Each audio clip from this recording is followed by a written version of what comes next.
बिस्मिल्लाहिर्रहमानिर्रहीम, अस्सलाम वालेकुम। मैं हूं ईसा नकवी। अमेरिका की तरफ से सेंट्रल ईरान को निशाना नहीं बनाया जा रहा, नदरन ईरान को निशाना नहीं बनाया जा रहा, बल्कि जो साउथ है ईरान का उसके ऊपर फोकस है। आबनाए हुर्मुज़ के कुर्बो जवार में बंदर अब्बास है, कशम आइलैंड है, सिरिक आइलैंड है, इसके जो मुल्हिका इलाके हैं, जो मुख्तलिफ शहर हैं, प्रोविंसेस हैं, वहाँ पर हमले किए जा रहे हैं। और जवाब में ईरान की तरफ से जो हमले किए जा रहे हैं वो अमरीकी अड्डों को निशाना बनाया जा रहा है। जो ड्रोन्स, जो क्रूज़ मिज़ाइल, जो बैलिस्टिक मिज़ाइल अभी तक दागे गए हैं, उनका टारगेट वही रहा है जो अमरीकी अड्डे हैं। और फिर उनका फैलाव आगाज़ में सिर्फ कुवैत और बहरीन की तरफ था, और फिर उसके बाद देखा गया कि कुवैत, कतर, बहरीन, मुत्तहिदा अरब अमारात, ओमान, ये तमाम के तमाम जो है वो ईरान के निशाने पर आ गए। अब याद करेंगे जिस वक्त ये धमकी दी गई थी कि हम आपको पत्थर के दौर में वापस भेज देंगे, आपके पावर प्लांट्स जो हैं अंधेरे में डूब जाएगा पूरा ईरान, पावर प्लांट्स ख़त्म हो जाएंगे, राब्ता पुल जो है वो तबाह हो जाएंगे, तो उसके जवाब में ईरान की तरफ से जो धमकी दी गई थी कि अगर आप हमें पत्थर के दौर में वापस भेजेंगे तो पत्थर के दौर में और आज के दौर में जो बात मुश्तरक है वो यही है कि पत्थर के दौर में इस खित्ते से ऑयल नहीं निकलता था। यानी ये वाज़ेह धमकी थी कि हम फिर इस पूरे रीजन को पत्थर के दौर में वापस लेकर जाएंगे। यानी कि अगर ईरान के राब्ता पुलों को तबाह किया जाता है, ईरान के पावर प्लांट्स को तबाह किया जाता है, तो फिर अभी जो हमलों का आप नौयत देख रहे हैं कि अमरीकी अड्डों को निशाना बनाया जा रहा है ईरान की तरफ से, अगर डोनाल्ड ट्रंप उस नहज पर पहुंचता है तो खलीजी ममालिक की सबसे बड़ी परेशानी ये है कि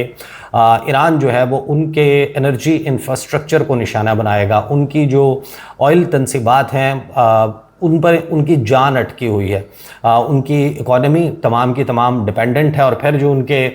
डिसैलिनेशन प्लांट्स हैं कि अगर पीने का पानी उनके पास नहीं रहता तो ये तकरीबन तमाम वो ममालिक हैं जो किसी की कैपेसिटी 3 दिन की, किसी की 4 दिन की, किसी की 10 दिन की, कि ज़्यादा से ज़्यादा 10 दिन आप सर्वाइव कर सकते हैं अगर आपके डिसैलिनेशन प्लांट्स जो हैं उनको तबाह कर दिया जाता है। और फिर सीज़ फायर से एन पहले जो मुत्तहिदा अरब अमारात पर आखिरी हमला हुआ था कि एक ड्रोन जो है वो मुत्तहिदा अरब अमारात के एटमी बिजली घर के करीब जाकर गिरा था। अब जाहिर है कि जो मुत्तहिदा अरब अमारात है वो अल्टरनेट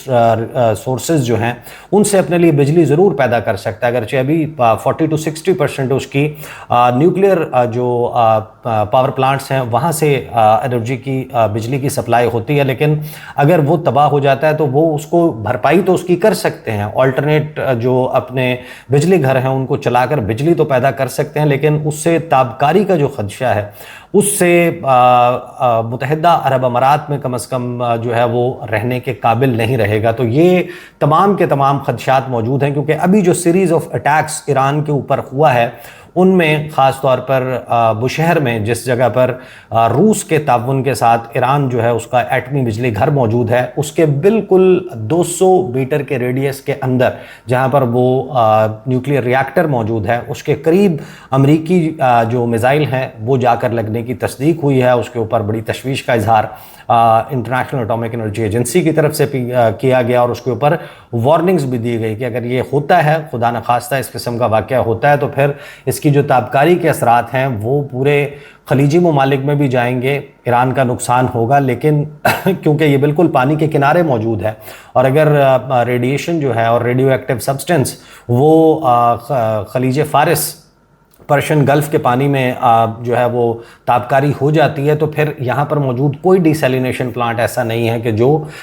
इस पानी को रिफ़ाइन करके पीने के काबिल बना दे। जो रेडियो एक्टिव सब्सटेंस की से पोल्यूटेड पानी हो उसको पीने के पानी में कन्वर्ट करने का कोई डिसैलिनेशन प्लांट पूरी दुनिया में मौजूद नहीं है। इसका मतलब ये है कि वंस अगेन जो पानी है वो ख़त्म हो जाएगा इस तमाम ख़ित्ते में, पीने का पानी ख़त्म हो जाएगा, उसके बग़ैर ज़िंदगी का तसव्वुर नहीं किया जा सकता। फिर मैं इससे पहले कि मैं आपको ईरान ने जो जवाबी धमकी दी है, ईरानी सदर का बयान जो सामने आया है,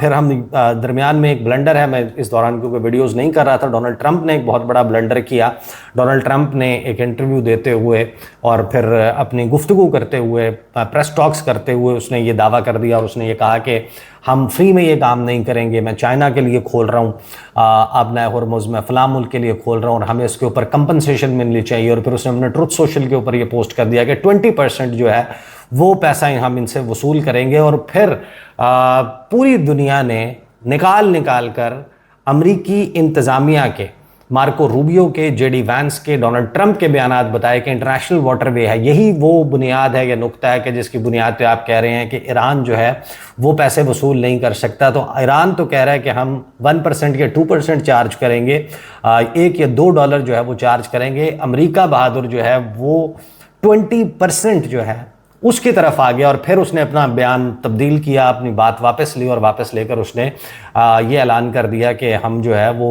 खलीजी ममालिक जो इसको इस्तेमाल कर रहे हैं हमारी तरफ से खोली गई आपने हुर्मुज़ को, उसके बदले में ये अमेरिका में इन्वेस्टमेंट करेंगे। बहरहाल जो सबसे इम्पॉर्टेंट डेवलपमेंट इस दौरान हुई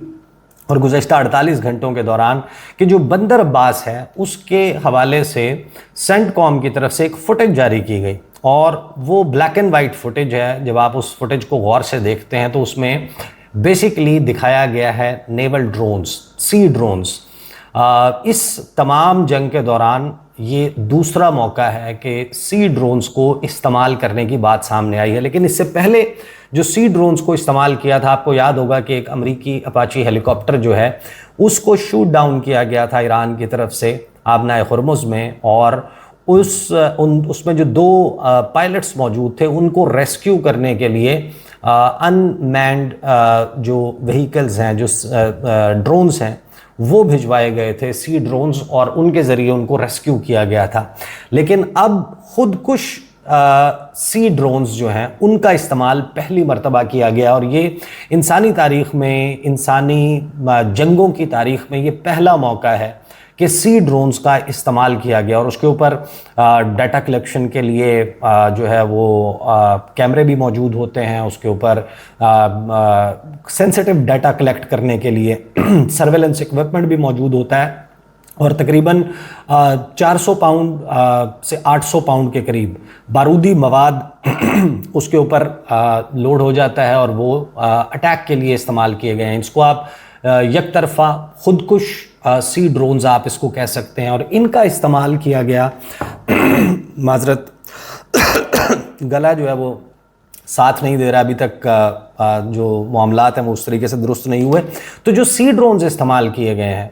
बंदर अब्बास को अटैक करने के लिए लगभग $1 मिलियन जो है उसकी कॉस्ट आती है। लेकिन इसको इस्तेमाल करने की वजह क्या है कि एक तरफ डोनाल्ड ट्रंप ये दावा करता है कि मैंने ईरान की नेवी तबाह कर दी, अब ईरान के पास फ़लाँ सलाहियत नहीं है, फ़लाँ सलाहियत नहीं है, लेकिन ईरान का आबनाए हुर्मुज़ का जो कंट्रोल है वो डोनाल्ड ट्रंप से हज़म नहीं हो रहा। और सबसे बड़ा सवाल ये है कि क्या अमेरिका जो है वो अब सी ड्रोन्स के इस्तेमाल के ज़रिए वो अचीव करने में कामयाब हो जाएगा जो इस जंग के दौरान नहीं कर सका, यानी कि क्रूज़ मिज़ाइल, बैलिस्टिक मिज़ाइल, हर किस्म की बमबारी, B-52 बॉम्बर से बंकर बस्टर बॉम्ब्स बरसाकर जो हासिल नहीं हुआ, तो फिर क्या इस तरीके से हासिल होगा। और ख़ास तौर पर जो इसमें टारगेट है वो बंदर अब्बास पर अमेरिका का दावा ये है, सेंटकॉम का दावा ये है कि जिस जगह को निशाना बनाया गया है वो एक शिप यार्ड में एक ऐसा मकाम था जहाँ पर ईरानी जो सबमरीन्स हैं उनकी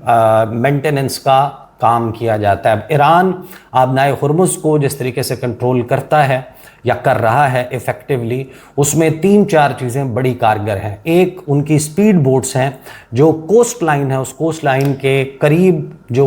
पहाड़ मौजूद हैं, संगलाख जो साहिली एरिया में मौजूद हैं, वहाँ पर टनल्स मौजूद हैं और उन टनल्स को आप देख के जज भी नहीं कर सकते कि वो टनल्स एग्जिस्ट भी करती हैं, क्योंकि पानी जिस जगह जाकर टकराता है वहीं पर जो है वो टनल्स या गारें मौजूद हैं और उनके अंदर स्पीड बोट्स हैं। और उसका अंदाज़ा भी बड़ा हैरान कुन है क्योंकि जो सबसे कंजर्वेटिव एस्टिमेट मिलता है कि शायद ईरान के पास 3000 स्पीड बोट्स हैं, कुछ लोग कहते हैं कि तकरीबन 6000 हैं, यानी कि स्पुतनिक का जो डाटा है रशियन मीडिया का इसके हवाले से दावा है या थिंक टैंक्स का कि वो 6000 से ज़ायद, कहते हैं कि 6000 से ज़ायद स्पीड बोट्स ईरान के पास अब भी मौजूद हैं। तो ईरान का जो कंट्रोल है आबनाए हुर्मुज़ पर वो 3 चीज़ों पर है। एक, उनकी जो गदीर क्लास की ड्वार्फ सबमरीन है, छोटे साइज़ की सबमरीन है और उसमें मनूवरिंग की सलाहियत ज़्यादा है शैलो वाटर में, क्योंकि यहाँ पर पानी बहुत ज़्यादा डीप नहीं है, यहाँ पर वो मनूवर कर सकती है, यहाँ छुप सकती है। उसको स्नॉर्कल करने के लिए यानी कि सांस लेने के लिए सतह आब के ऊपर नहीं आना पड़ता, उसको सोनार से डिटेक्ट करना बहुत मुश्किल है। तो एक तो मुगदीर क्लास की सबमरीन है। तो अपेरेंटली जो हमला बंदर अब्बास पर हुआ है उसमें निशाना उनके उस मकाम को बनाया गया जहां पर इन गालिबन अमरीकी दावे के मुताबिक जो ईरानी सबमरीन्स हैं उनकी मेंटेनेंस का काम किया जाता है। साथ में कुछ ऐसे मकामात को निशाना बनाया गया जहां पर यह कहा जाता है कि यहाँ पर से उनकी जो स्पीड बोट्स हैं वो लॉन्च होती हैं। तो क्या अमेरिका, क्योंकि अभी तक जो दावा है, जो फुटेज है, जो चीज़ें सामने आई हैं उसके मुताबिक 3 अभी तक सी ड्रोन्स जो हैं वो खुदकुश सी ड्रोन्स वो इस्तेमाल किए गए हैं अमेरिका की तरफ से। क्या मज़ीद वो ऐसा करेगा और अपने अहदाफ हासिल करने में कामयाब हो जाएगा? फिर सबसे बड़ा सवाल कि क्या ईरान से जो ये चाह रहे हैं कि अपने रवैये में तब्दीली लाए, और ईरान का आपको याद है कि इस जंग के आगाज़ में मुज़ाकरात से पहले ये बड़ा वाज़ेह ऐलान था और अभी तक तो वो उस ऐलान के ऊपर कायम है कि हम आपको मैदान जंग में जो आप हासिल नहीं कर सके मुज़ाकरात की मेज़ पर नहीं देंगे। और मुज़ाकरात में ईरान ये कहता है कि जो 14 नुकात तय हुए थे उसमें आबना हुर्मुज़ का कंट्रोल हमें मिलना था, वो हमें देना पड़ेगा। जबकि डोनाल्ड ट्रंप इस बात पर मुसर हैं कि अगले 1 हफ्ते के अंदर अंदर अगर ईरानी जो हैं वो मुज़ाकरात की मेज़ पर वापस नहीं आते, इसी तरीके से इसी स्टेटस के साथ कि उनका नेवल ब्लॉकेड जो है वो जारी होगा, हमले भी चल रहे होंगे, लेकिन आप मुज़ाकरात करें, बैठे हमारे साथ, ताकि दबाव डालकर हमलों में शिद्दत लाकर ईरान से अपनी मर्ज़ी की चीज़ें मनवाई जा सकें। तो क्या ईरान अपने को रवैये में तब्दीली लाएगा इन नए हथियारों के इस्तेमाल के बाद? उसमें बयान जो है वो ईरानी सदर मसूद पज़ेश्कियान जो है उन्होंने डोनाल्ड ट्रंप की जो धमकियां हैं उन पर रद्द अमल देते हुए कहा है कि ईरान के एक एक इंच का दिफा करेंगे। टीवी पर ये जारी किया गया बयान और उसमें जो अमरीकी सदर डोनाल्ड ट्रंप की बयानबाजी है उसको उन्होंने बड़ा सख्ती से टारगेट किया और ये कहा कि डोनाल्ड ट्रंप बताएं कि क्या उन्होंने मैदान जंग में अपने मकासद हासिल कर लिए हैं। ईरान को तकसीम करने की कोशिश करने वाले बताएं कि उन्हें आखिर हासिल क्या हुआ है। ईरान यानी आज इस जंग के आगाज़ से पहले के मुकाबले में ज़्यादा मजबूत है, ज़्यादा ताकतवर है, ज़्यादा मुत्तहिद है। ईरानी सदर ने कहा कि हम अपने इक़दामात से अपने वतन के एक एक इंच का दिफा करेंगे। और जो ईरानी पार्लियामेंट के कौमी सलामती कमीशन के तर्जुमान इब्राहिम रज़ाई हैं उन्होंने अपने बयान में कहा कि दुश्मन मफाहमती याददाश्त की तमाम शिकों की खिलाफ वर्जी करते हुए बाज़ाब्ता तौर पर जंग में दाखिल हो चुका है। अब कोई मफाहमती याददाश्त अमल में नहीं रही। साथ ही ईरानी पार्लियामेंट ने आबना हुर्मुज़ की सलामती और पायदार तरक्की का स्ट्रेटजिक एक्शन प्लान जो है वो भी मंजूर कर लिया। अब ये हमारे सामने इस वक्त मंजरनामा है। ज़ाहिर है कि ये सिचुएशन तब्दील हो रही है, इसके ऊपर भी बातचीत का सिलसिला जारी रहेगा। लेकिन एक बहुत ही अहम और बड़ा सवाल जो बहुत सारे लोगों ने मेरे से किया भी कि क्या इस के जंग के इख्तिताम पर जिस तरीके से मुज़ाकरात चल रहे थे, अगर ईरान अच्छा बच्चा बन जाता, जिसको कहा जाता है कि बातें मान लेता, अपना जो सफारती किबला और काबा है वो वाशिंगटन को तस्लीम कर लेता, या उनकी मर्ज़ी की तब्दीलियां अपने रवैये में या अपनी पोस्चरिंग में, अपनी foreign policy and defence policy में ले आता, तो क्या अमेरिका इस माहदे पर मुकम्मल अमल दरामद करता? ख़ास तौर पर उसमें जो अहम तरीन नुक्ता है कि अमेरिका जो है वो उसको इस माहदे के बाद ईरान की प्रॉक्सिमिटी से अपने अड्डे, अपनी बेसिस और अपनी प्रेजेंस ख़त्म करना होगी। इस अहम तरीन सवाल के ऊपर बात करेंगे इंशाल्लाह अगली वीडियो में। अब तक के लिए इतना ही, इजाज़त दीजिए, अल्लाह हाफ़िज़।